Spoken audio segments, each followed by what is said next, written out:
What's up, everybody? What's up, everybody? It's your boy Chris. It's another amazing episode of Financipation. This channel is all about making money. It's all about saving money. It's all about investing money. It's all about building generational wealth. It's all about financially emancipating yourself from generational poverty. On this channel, everybody, I give you a six-figure MBA level worth of investing in financial knowledge for free on YouTube, and things that people typically spend hundreds of thousands of dollars learning in grad school, I give it to you for free here on Financipation. Please hit the notification button so you know when I drop new content. All right, everybody, let's get directly into it.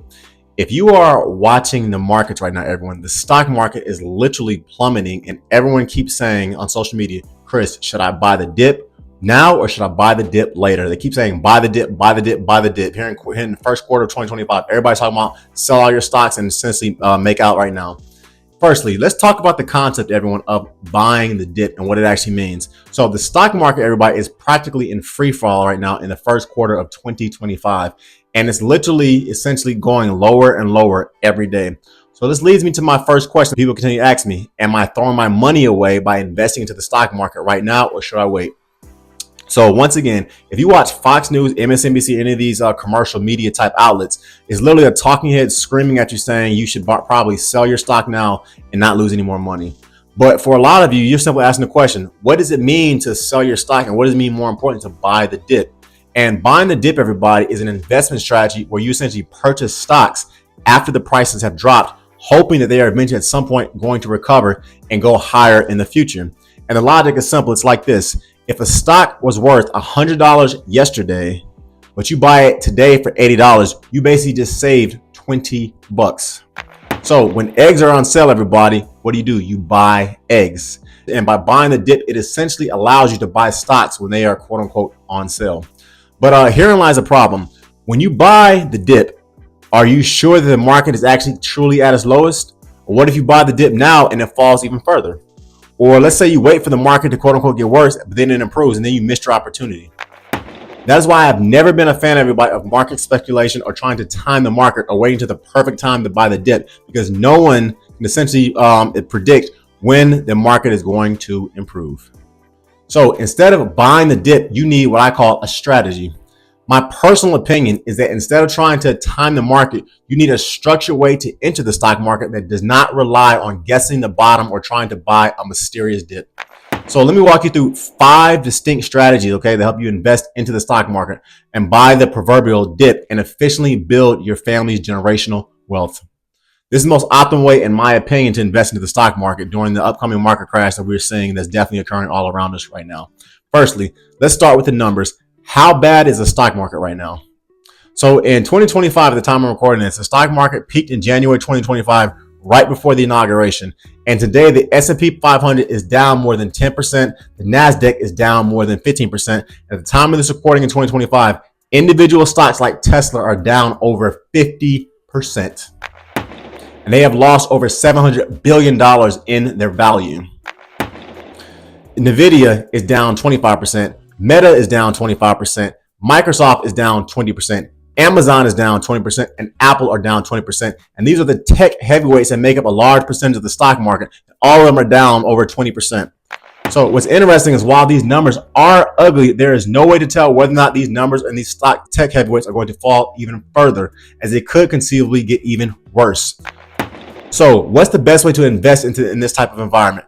Based on my years of working with advanced long-term investors that are very wealthy, these are the strategies that they are using, that advanced investors use in times like these. First, the first approach is known as the moving average strategy, or technical indicators. This strategy uses technical indicators like the 200-day moving indicator to decide when to invest into the stock market. For example, in English, if a stock or an index falls below its long-term moving average, it signals a possible buy opportunity. And this method helps filter out short-term noise and gives data-driven approach to buying dips. A lot of professional investors watch these moving averages closely to determine whether or not the market is oversold or if it is in a deeper decline is ahead. Next, the second approach is known as buying a percentage-based drop. So in this approach, instead of guessing the bottom, this strategy involves buying a set amount every time the market drops by a few percentage points. For example, if the S&P 500 drops 5%, you buy a small portion of it. If the S&P 500 drops another 5%, buy another percentage of it. If it falls another 5%, you buy more.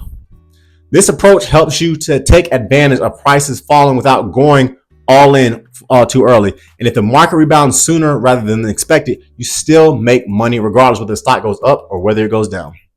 Please hit the notification button so you know when I drop new content. Please like, comment, share, and subscribe, as I thoroughly enjoy giving you guys free content here on Financipation. The third approach is known as the fundamental value buy, or only buying quality stocks. In this approach, you are only buying into time-proven, typically extremely successful market heavyweight individual stocks that are temporarily down. Warren Buffett himself likes to call this value investing, because some stocks will never bounce back from this upcoming market crash and you should just go ahead and let them die. But others, and those are the companies that are built entirely on what I like to call financial sand.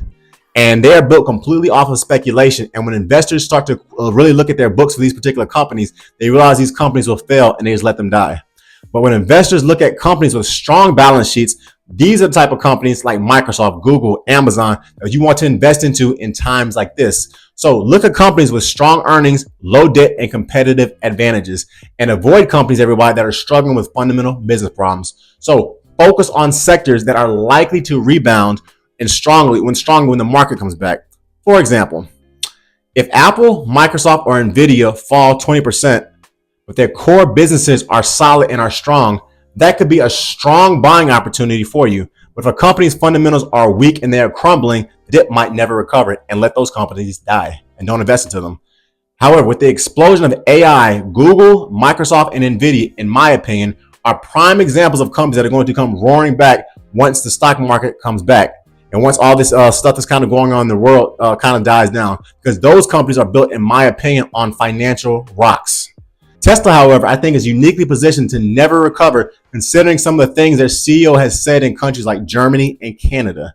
And I'm not talking politics when I say this, but Tesla at one point had a great advantage in the market. But with increased EV competition and the worldwide sentiment right now about Elon Musk and a lot of people feel about him, let's see what happens. Because at the time of this recording in early 2025, Tesla once again is down about 50%, and they're not selling cars nearly as fast as they used to. And they have lost over $1 trillion with the T dollars in market share over the last 2 months.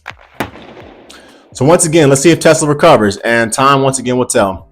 The fourth approach is known as the staggered buying approach, or spreading out your purchases. With this approach, everybody, you break up your investments into smaller transactions over time.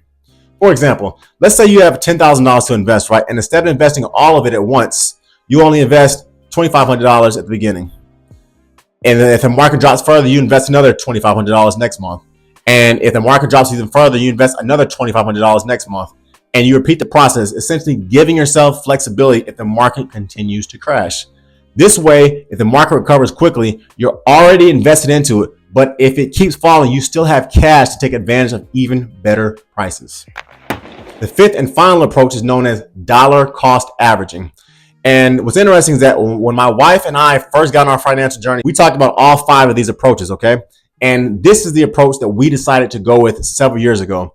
It is literally, once again, the exact same approach that we have used our entire investing career as a family and as a couple. And it's a combination, everybody, of dollar cost averaging and lump summing your investments. Our idea as a family has always been to invest into the stock market sooner rather than later, and as early as possible, and to do that for decades. So when we get a Christmas bonus, pay raise, or we sell a lot of e-products, or my wife signs another client, we invest that lump sum directly into the stock market almost immediately. Also, the income that we receive on a weekly or a monthly basis, we invest a certain percentage of that also directly into the stock market, regardless of whether the market goes up or whether that thing goes down. And essentially, this approach, everyone, of investing the same percentage, whether the market is up or down, is called dollar cost averaging. And in my opinion, it is by far the best approach. First, so let's just cut right to the chase, everybody. People get nervous, and no one can accurately predict the timing of the market in the short term. And you are going to be extremely anxious if you are watching your retirement accounts drop on a daily basis or increase on a daily basis if you are trying to time the market, if you are watching it every day. Once again, the stock market has historically averaged around 10% over the last 100 years. So long-term wise, it always recovers. And if you are a long-term investor, you are always going to make some money in the stock market. So my advice is to do whatever it is that you feel comfortable doing. But as for me and my house, we use dollar cost averaging and lump sum investing when it comes to investing into the stock market. especially during economic collapses like the ones we are currently seeing right now in the first quarter of 2025. My wife and I literally invest our lump sums of money into the market and we walk away and don't look at it again for like the next 3 or 4 months. And when we invest a percentage of every paycheck we get into the market, we literally invest it and walk away and don't look at it for another 3 or 4 months. Because why? We are long-term investors. And this approach, once again, is called dollar cost averaging, everyone. As the S&P 500 over the last 75 years has recovered from every depression, every recession, and every bear and bull market during that time period and hit new highs. So in closing, my family and I, we use the last approach, the dollar cost averaging approach, to invest into the stock market and to build our family's generational wealth. And instead of waiting for the perfect time to invest into the stock market or trying to buy the dip, my family and I, we focus instead on consistency, staying disciplined, and letting the compound interest work and do its magic decade after decade. So do your own personal research, everybody, on the approach that you want to use during these uncertain financial times, and good luck as well. Also, everyone, before I go, I want you to check out my next video right here. It's going to pop up in regards to index fund investing and how I can make you a millionaire. This channel, Financipation, is all about making money. It's all about saving money. It's all about building generational wealth. And it's all about financially emancipating yourself from generational poverty. You can book a one-on-one session with me at any point. I am not giving you financial advice on this channel, everybody. You must make responsible decisions based on the thorough, independent research that you do for yourself. Also, I want you to check out some of my my e-products. Check out my scholarship book where I teach you essentially how to go to undergrad for free and how I obtained well over $200,000 to get my engineering degree for free. Check out my website, www.therealfinancipation.com. Check me on Instagram, @thereal_financipation. My Spotify is Financipation. My TikTok page is Financipation. And my Facebook page is Financipation. Check out my financial blog as well. Check out some of my digital e-products below as well. The notification button, and please like, please comment, please share, please subscribe. It's your boy Chris. I'm out. Peace.